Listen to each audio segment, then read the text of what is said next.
At some point in your writing journey, someone is going to tell you you need a daily writing practice to be a successful author. This is true to a point. It's not easy, and it doesn't need to be a literal daily practice. So today I want to talk about how to build a daily or consistent writing routine. Before you can build your writing practice, you need to know a few things about yourself, like when are you the most creative? When do you have time in your schedule? And what do you need to get started writing? That's what we're going to talk about today. And if you hang on until the end, I'll tell you how you can get free writing prompts that will help you do this. This is Ignited Ink Writing, a channel dedicated to helping authors like you transform your writing so it lingers with your readers. Because writing that lingers gets remembered and recommended to others. I'm Caitlin Burvey, editor and writer. Let's start with finding your creative time of day. The first thing you need to know about yourself before you build your writing routine is when are you creative? Are you creative first things in the morning? Or at night? In the afternoon? When do you feel that type of energy? And when do you have time in your schedule to write? You need to find the sweet spot where these two things line up. So, what I want you to do is take 2 to 3 weeks and do your best to write every day at different times of the day. For no longer than 10 minutes. This is a trial period.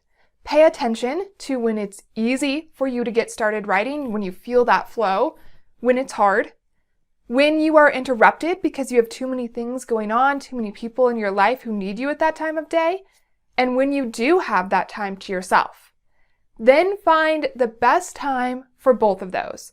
When are you creative and have that time to yourself? Now, you might be super free in the evenings, but by then you're exhausted. It doesn't matter how much time you have if you don't have the energy to write. You might have a burst of creative energy first thing in the morning, but you have early morning meetings that you have to be at, and you can't get up much earlier than that because of your kids or your life. So even though you have the energy, you don't have the time.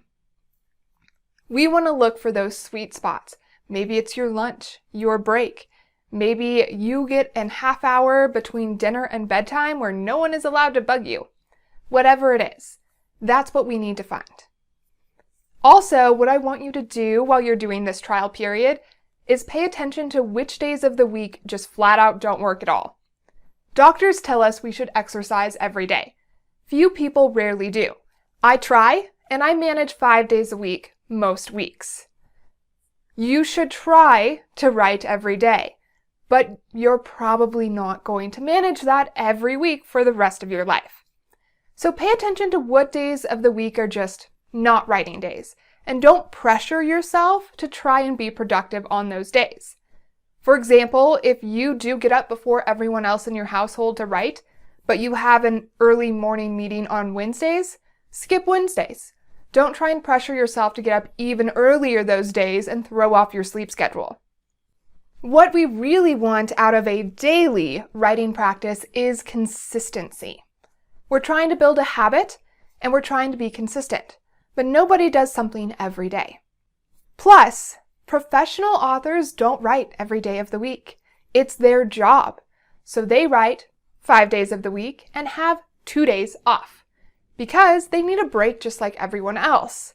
You could burn out if you're forcing yourself to write every day, especially if you're doing it for long periods of time. So, we're trying to figure out a writing practice or routine that we can sustain. I will say most prolific authors I know who are published write in the mornings. That's because they will get it done if it's the first thing they do when they get up in the morning. That time doesn't work for everyone, but it does seem to be a theme that I see among authors. If it doesn't work for you though, don't feel bad. I spent a long time writing during my lunch breaks. So now that we've talked about when to write, both time-wise and creativity and energy-wise, let's talk about knowing your writing routine. There are 2 parts to this point. One is knowing how you get words down on the page, and the other is knowing what you personally need to get started writing. So the first point is, are you a sprinter or are you in it for the long haul? Some people can get started writing pretty quickly, but they can't sustain it for very long.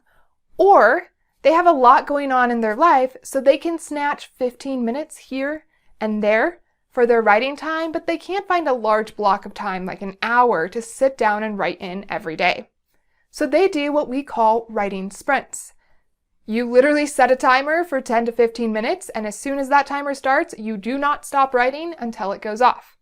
Once it goes off, you're done writing for that time. You're going to go and do whatever you need to get done. This works well for people with short attention spans and who can focus and shift their focus pretty quickly from topic to topic. That is not really me. I look for 30-minute chunks or a little bit longer because I am an extremely task-oriented person. If I don't get something done, it bugs me so much. So if I don't have time to finish writing the scene that I'm working on, that's all I'll be able to think about. Some people like that because it pressures them to go back and finish that scene, so they will purposely stop writing in the middle of a sentence or a paragraph. So they have that little need to finish bugging them to get back to their writing. But for me, it's much more intense than that, and it will interfere with my work and the other things that are going on in my day. So it's just not a good system for me. So I look for 30 to 60-minute chunks of time that I can take for my writing. I don't write as often as people who do writing sprints. So I have one chunk of time a day, or really 5 days a week, whereas other people have multiple chunks of time a day if they're doing those sprints. You're going to have to figure out, what type of writer are you? Can you start writing quickly and get some stuff done, then move on and come back to it later? Or do you need longer to sink into your writing and to have that sense of completion after your writing session? Now, again, if we're talking about professional writers write for 8 hours a day. They will tell you. Usually they're drafting for more like 3 hours a day, and the rest of that time is revising. It is working with cover designers, layout people, publishers. It's doing marketing. Everyone has to market as an author. It's not fun, but it's a reality. It could be writing a blurb.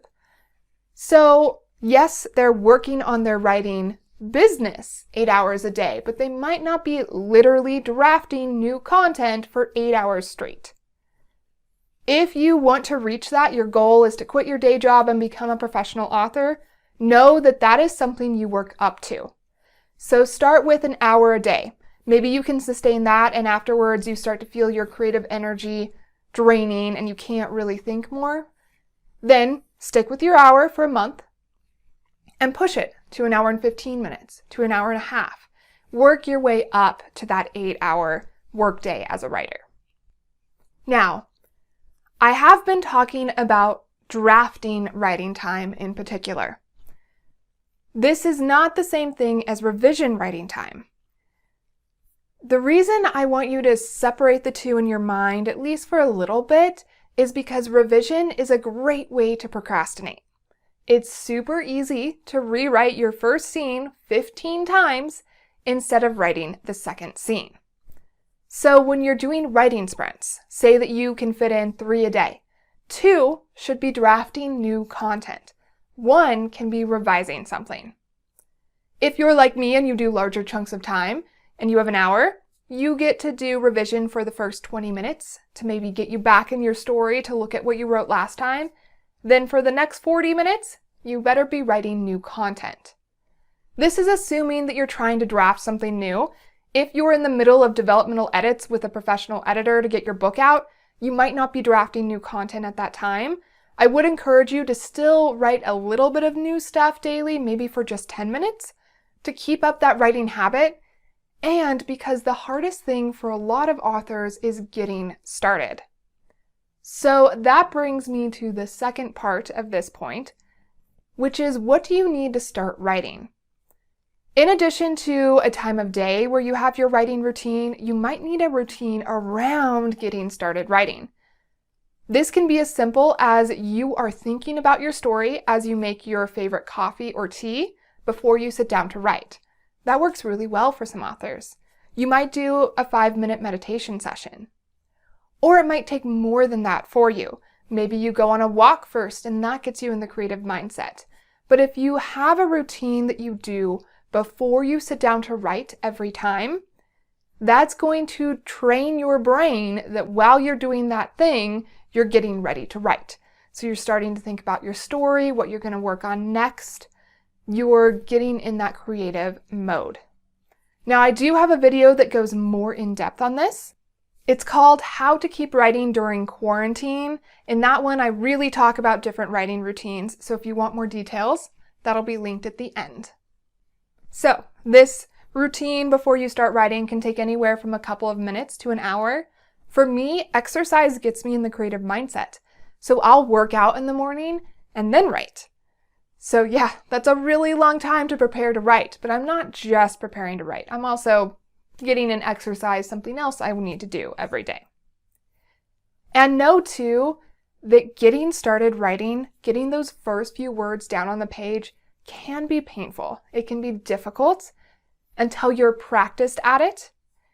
It can be hard to get into that flow, and it can also be hard if you've recently finished a big project that you were really looking forward to getting done, and now you just need some time to be like, yes, I finished it. It can be really hard to start the next thing because you know how much time and energy that first one took. That's normal. Some days are easier than others, but if you have a consistent writing practice, it makes getting started way easier. Next, I want to share an editor and writer's advice on staying flexible. Now that we've talked about finding your routine and what it might look like, I do want to remind you that it needs to not be set in stone. Your life is going to continue to change. You could get married, have kids, live through a pandemic, or have any other major life change that's going to shift your daily schedule. That means when you used to be able to write, you might not be able to anymore. Or when you used to feel really creative, you're tired now.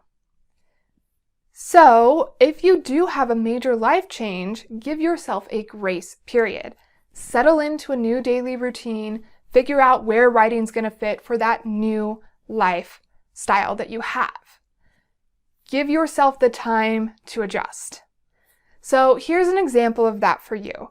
When I first started writing, I was working as a clinical allergy specialist.